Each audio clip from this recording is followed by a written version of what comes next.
All right, everyone, welcome back to BBB Sharing. I'm here with our CEO and President, Barry Moore, and another special guest, Jenna. I know your first name, don't know your last name, and you're here with My name's Jenna Mosman, and I'm with Valor RVA. Valor RVA. Okay, so I don't know anything about Valor RVA, but We Barry set says you you're up going to bad. tell me all about it. Okay. You're going to go home a raving fan of the Valor Awards. I believe I'm it. not supposed to call it that anymore, but wait till you hear about it. Yeah. It's what we all want to be part of. So, Valor RVA is an organization that's been around 35 years. This is our 35th anniversary, so we're very excited about that. We were originally called the 100 Club of Richmond, and our mission when we were established, and still to this day, is to support the first responders and their families of the greater Richmond area. So that's all public safety. That's law enforcement, that's firefighters, that's emergency services personnel. And what we do is we provide support through grants. The departments, typically the chief or sheriff or lead command person of a department, will write to us for a grant, and we supply them. And it's typically for, again, supporting a first responder in need. Sometimes it's when a first responder is hurt on the job. Sometimes it's paying for a funeral if they're unfortunately lost, killed in action. We have paid for safety vests for the Richmond Ambulance Authority because, as you know, even the people who are coming to help, like ambulances and firefighters, they're often subject to unpredictable situations, people who are very, very, having in the middle of a crisis and sometimes not using all their thoughts. And so we need to make sure that these men and women are protected. The other thing that we do in addition to supporting these men and women and their families directly is we honor them once a year through the Valor Awards. And the Valor Awards recognize men and women who have gone above and beyond the call of duty. In the world of first responders, thankfully, lots of the departments will have recognition programs, and those are wonderful. People need to be, especially people who are putting their lives on the line for our community, Right. trying to keep us safe. It's good that they are recognized and thanked. But the Valor Awards is really even a notch above that. This is people who have put themselves in physical risk and in harm's way for our community. And so that is held every year in December. It's held at the Greater Richmond Convention Center. It is supported by the business community, local organizations, local governments, and it's very well attended. There's usually 1,000 people there to thank these men and women. And because of the media coverage that we've gotten for the Valor Awards, people are familiar with that event, but they're not really familiar with Valor RVA, the organization that stands behind that event. And so for our 35th anniversary, we're trying to really get the word out about who we are and how people can support our first responders. Often, the requests that we get are for a specific incident or family or first responder in need. But one of the things that we are working toward is trying to have an even greater impact. We all will always help a family in need or a first responder in need. But one of the things that the first responders community struggles with right now is mental health support and mental health resources. They are asked, these men and women are asked to be put in unpredictable situations, very dangerous, seeing sometimes violent and horrific situations, domestic abuse gone wrong. I mean, just so many things that they see. And it wears on them. They take that home. And so one of the things that we're trying to do is to connect our first responder community with mental health resources. It's not enough just to acknowledge it, You don't need to be in this world to understand it and be able to acknowledge it. But they need the tools to help navigate it and to deal with it and to strengthen themselves so that they can strengthen their family and then be able to serve our community. So this year, well, actually last year in 2023, we had our largest grant award.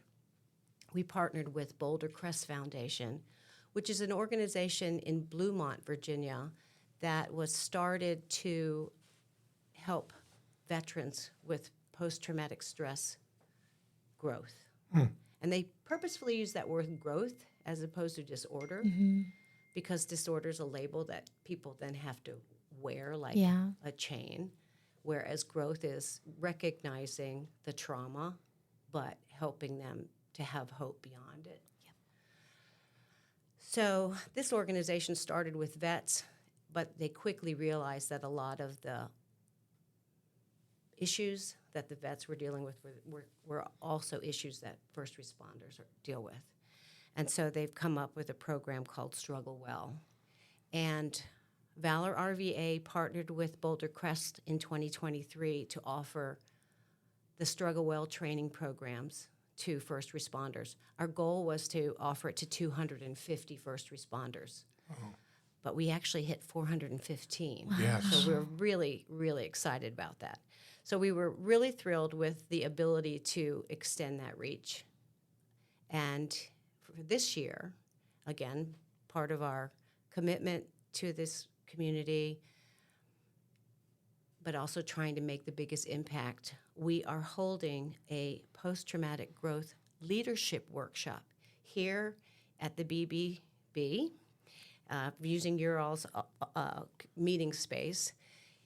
We chose to meet here because this is a nice neutral place. Mm-hmm. It's not, doesn't belong to the city of Richmond. It doesn't belong to Henrico County. Right. It doesn't belong to Chesterfield. It is a neutral organization that serves our community. And so all of the leaders will be coming here and being on equal footing, so to speak. Right. Out of their safe space, if you will. Yeah. This is a everybody gets to walk in the door on equal footing. And this is owned by the BBB, nonprofit. I was telling you, 1912. We work for every consumer. That's what we do. The consumer doesn't fund us at all. The government doesn't fund us. Who funds us are businesses that raise their hand and say, "I start with trust. You measure me on that, Mr. BBB, Miss BBB." And that's what we do. And I think it's going to be great to have you guys here. And then, Evie never went to your breakfast. She never attended.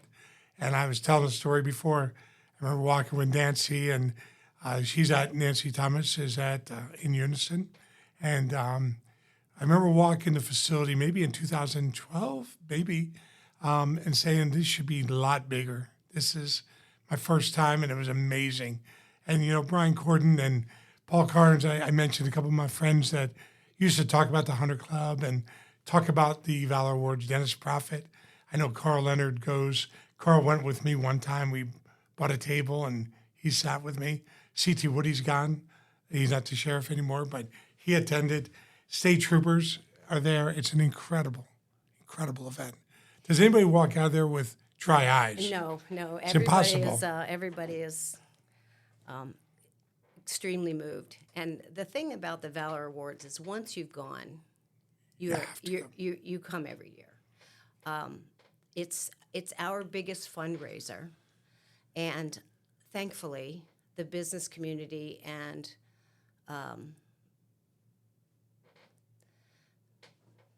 even the local community organizations, they step up every year to help us put this on. The funds that we make through the Valor Awards, obviously they put the event on itself. And again, it's a big event, 1,000 people. Every first responder being honored and their family come as our guest, and any other first responder who just wants to come and be recognized and be supported, or to recognize their fellow employee who's being honored. they all come as our guest. So part of the fundraising and the sponsorship enables that to happen and enables us to say, you all come. This is for you. We don't want you to have to worry about, do you have $50 for a ticket? We want you to come. Right. But the other thing that the fundraising does is it provides the foundation for our grants, so we can pay for people's funerals when they need it. So we can pay for this mental health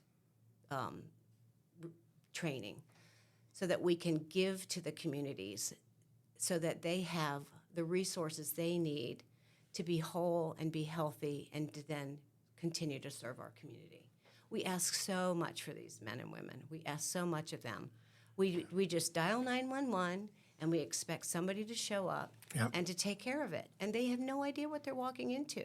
They have no idea if the person that is armed. They have no idea if the person is mentally ill. They have no idea if the person is on some kind of psychedelic drug. Right. So they have to just walk into the dangerous situations and serve us. And it's not every situation is like that. We all see the stories where the policeman pulls over and helps somebody change a tire. They do all kinds of things for us. The fire department goes out and helps with fire safety and teaching people about the importance of smoke detectors. And,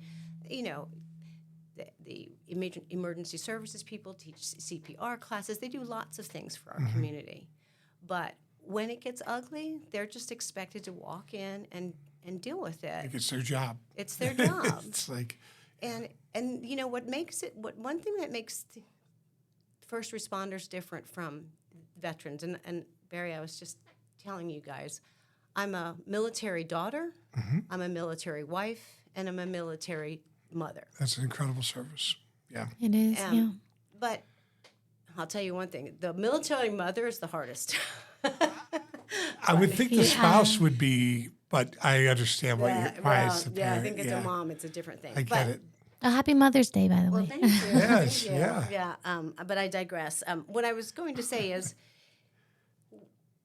the men and women who serve in our armed forces are also asked to do our heroic jobs for us.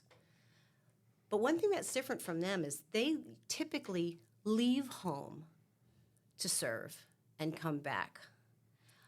The first responders have to do this work in their own community, and they don't get to walk away from it. They don't when they take the uniform off and they go to the grocery store. They're still recognized. Yeah. They're still asked about things. They know they might be going to respond to a 911 call at a neighbor's or a friend's home. So it's with them all the time. Yeah. And they really need our support and our gratitude. I think it starts with an understanding, and I think that's what you bring to light at that breakfast. So I hope someday, because you're going to outgrow that room, God willing, and I could see it two shift breakfast, maybe a breakfast and a brunch. We could just keep recognizing people and just raising money because it's that good. And you have any questions, Evie, for it? I just want to say thank you, because a lot of people nowadays, I think they forget that when you are in trouble, you do dial 911.